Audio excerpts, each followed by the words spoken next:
when I got this topic, trust, love, I said to myself as I began to study, I said, but what if, but what if I've been hurt by the ones who say that they love me? What if? Just what if?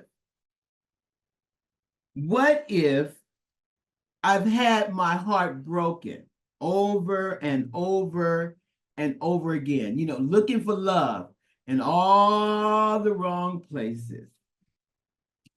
What if I was taught that you had to earn love, that love was not given freely, that somehow I had to be pleasing in the eyesight of God for God to love me? In other words, I have to be what society or what religion says I need to be acceptable in the eyesight of love.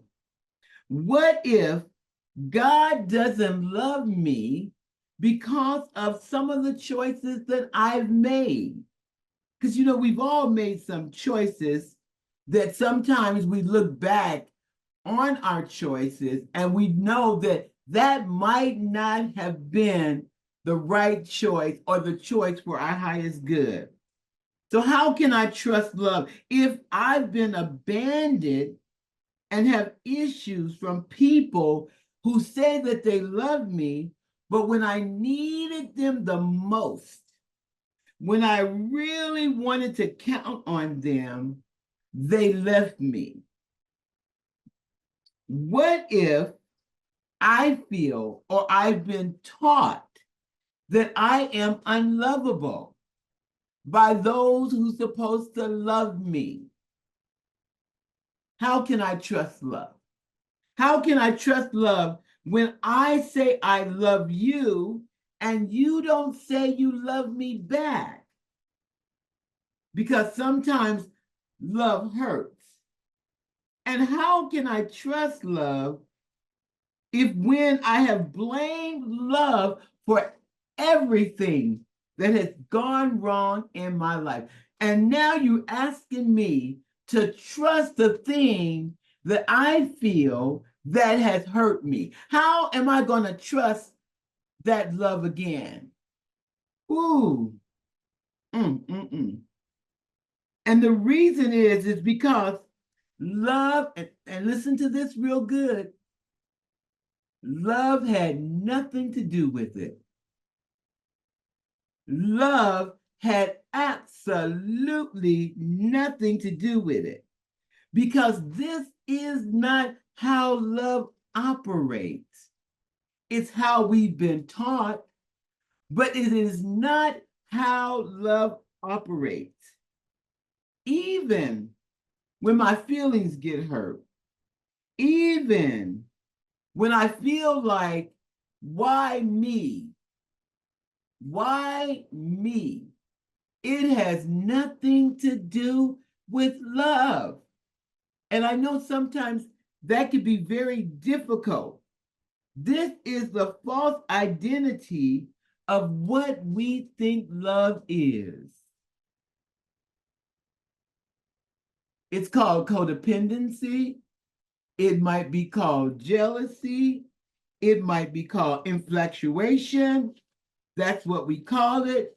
And we've been taught that we need to earn love from those who were taught that they had to earn love. And it's been passed down through many generations from our oppressor. We were never taught that God is love, and it is from love we came. It is to love we shall return. And in the meantime, we are love. Has nothing to do with the external, has nothing to do with looking for something on the outside to validate who we are, has nothing to do with our relationships that we've had. And so then, what is love? There's a song that says, what does love have to do with it? Remember Tina Turner? What's love got to do with it? Well, I'm here to tell you absolutely everything. Ooh. Mm, mm, mm. See, because when you really begin to really define this thing called love and not the definition that was given to you, when you really start studying and recognizing how powerful you are because you are love, and then you will see the benefits from recognizing how powerful you really are. First Corinthians says, if I have the gift of prophecy and the ability to understand all the mysteries in the world, and I have all the knowledge and have all the faith necessary to move mountains, but do not have love, do not recognize that I am love, don't mean that I can't move a mountain. It don't mean that I'm not knowledgeable. Doesn't mean that I don't have insight. But the price I paid for not recognizing that my foundation of who I am is love. I tell you this, it's not about what you do. It's about who are you being.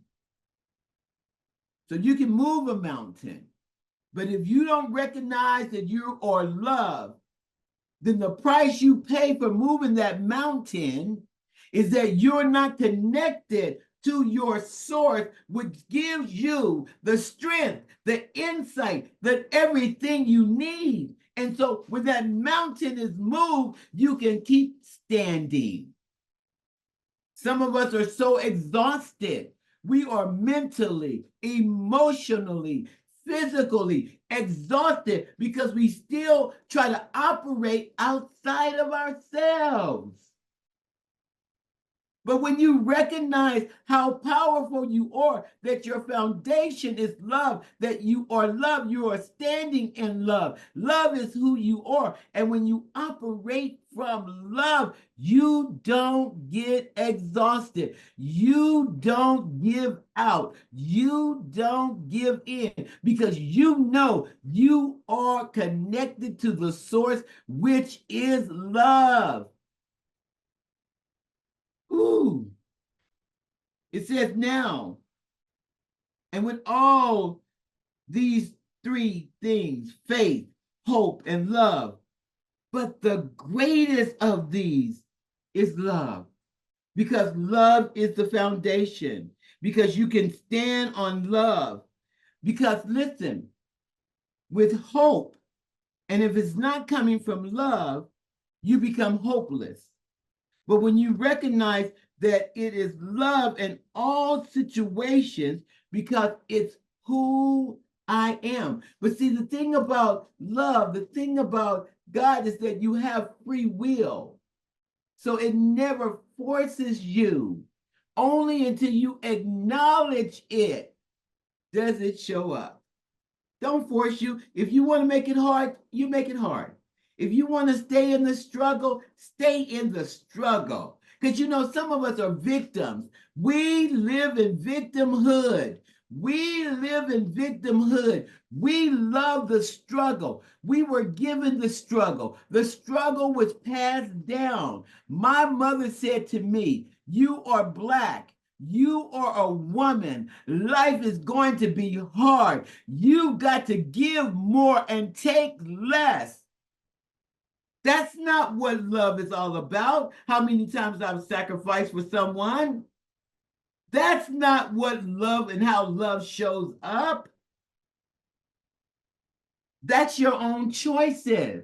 That's how powerful you are.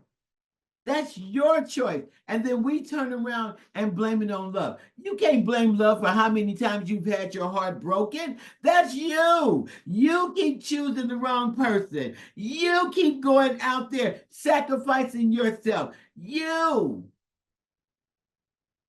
Whew.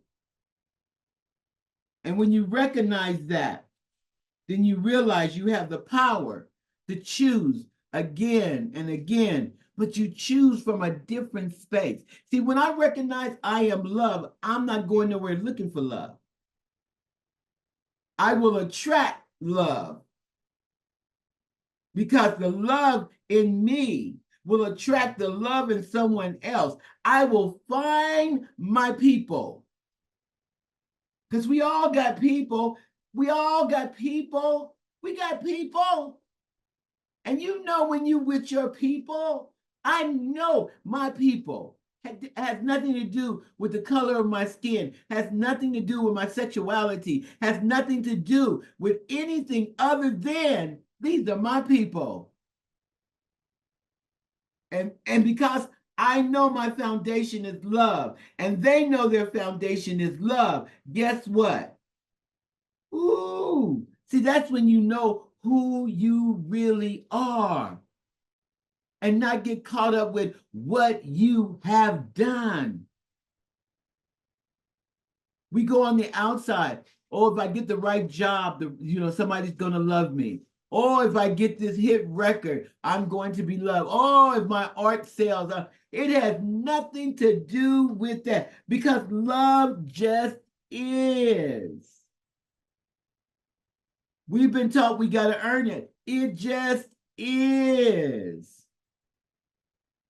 Because if we had to earn it, or if it was coming from us, let me tell you, because some of us are sensitive and some of us are moody.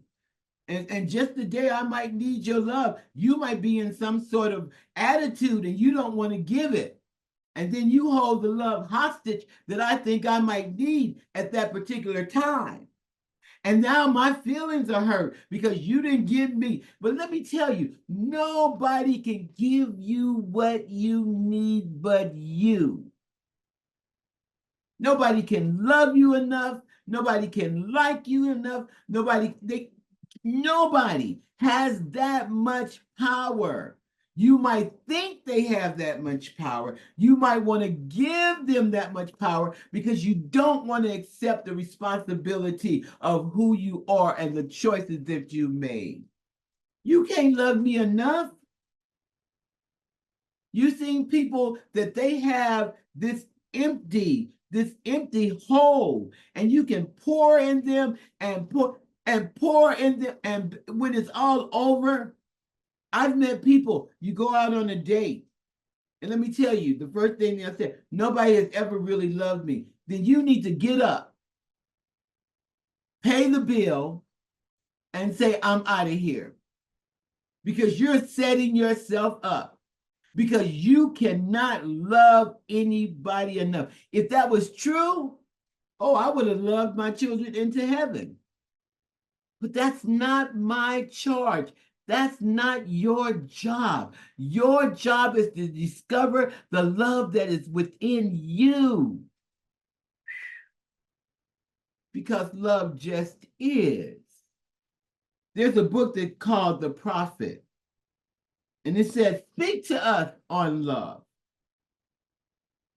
And this is what he said. Love has no other desire but to fulfill itself. So you can shape it. You can say it's what love has no other desire but to fulfill itself.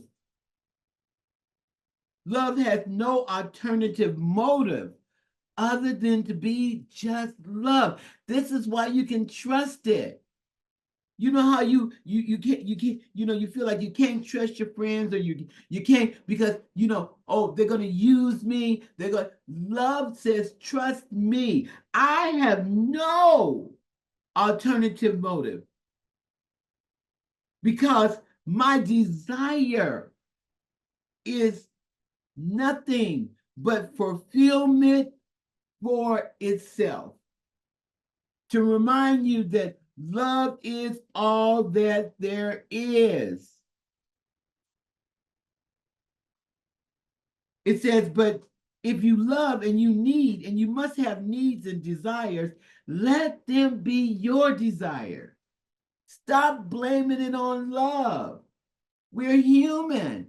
And we're here to have a human experience. So you're going to make some choices. You're going to have some experiences that you like or you don't like. But in other words, be accountable for the choices in life and not play the blame game. Oh, he broke my heart. No, you broke your heart.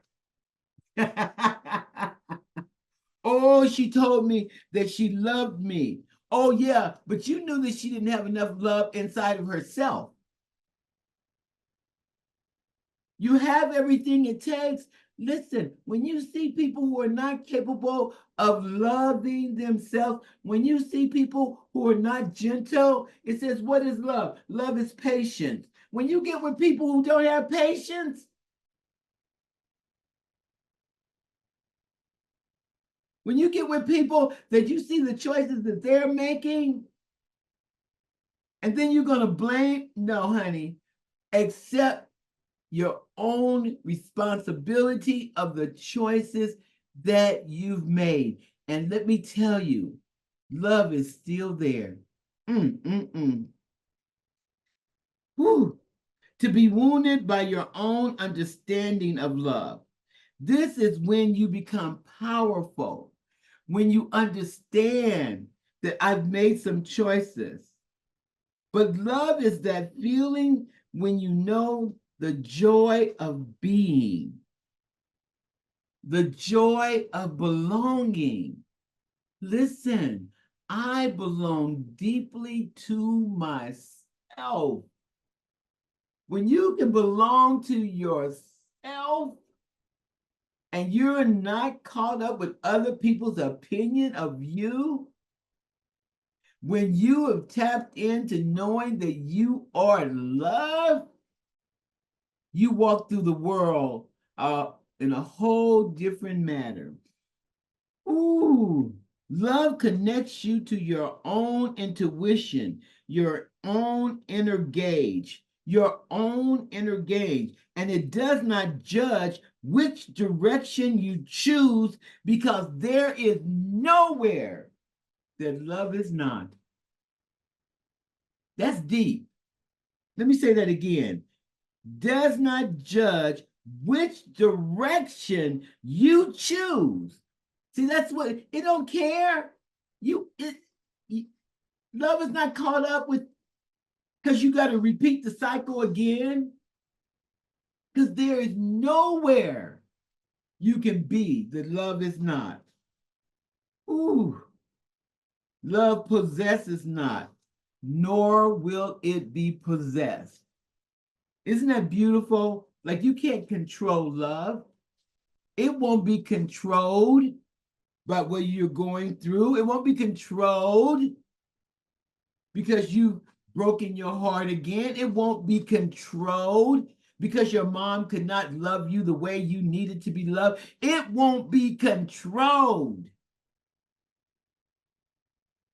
because love is significant into itself. That's why you should trust love. It don't have a dog in this fight. No judgment, no holding you because of the choices that you made against you. Love says, this is just who I am. This is just what I do. I just love. Isn't that beautiful to know that? That wherever you find yourself, that there's nothing. It says, I've been through some things here in life, and we all call these experiences, and some say our experiences are good, and some say our experiences are bad. But this is where your power lies in knowing, not believing, but knowing. There's a scripture that says, for I am persuaded. That means after looking for love in all the wrong places, all the wrong spaces. For I am persuaded. That's when letting go of whatever experiences I've had with my parents, maybe they could not nurture me in the way I felt like I needed to be nurtured. For I am persuaded. That's after relationship, after relationship, after relationship. For I am persuaded. That's after careers, people, and places. After all things, that I am loved. For I am persuaded. I've had some experiences. I've gone through some things. Romans 8 says, neither death or life, angels or demons, neither our fears for today nor our worries about tomorrow, not even the powers of what we call hell, can separate us from the love of God. There is no power. And when you understand that, and that becomes a knowing, not a belief. There's a difference between what you believe and what you know. I can believe a certain thing, but once I've been through it and I accept it, it becomes a knowing. Once you know that nothing separates you from the love of God, once you know that you and God are one, once you know that you can't take away or add to love, that love just is, it is not in your control. Once you know that you may be able to move mountains, you may be a prophet, but if you're not coming from love, you exhaust yourself. Once you know that love is all that there is, you become very powerful. You begin to recognize who you are, and you will not allow the external to disturb who you are. Remember this, it is not what you're doing. You could be feeding the hungry. You could be dedicating time for the outreach. You could be doing all the, but it is who am I being while I'm doing? Am I being kind? Because love is kind. Am I being gentle? Because love is gentle. Do I have patience? Because love is patient. That's what love is. And once you know that, guess what? You too can trust love again. Thank you.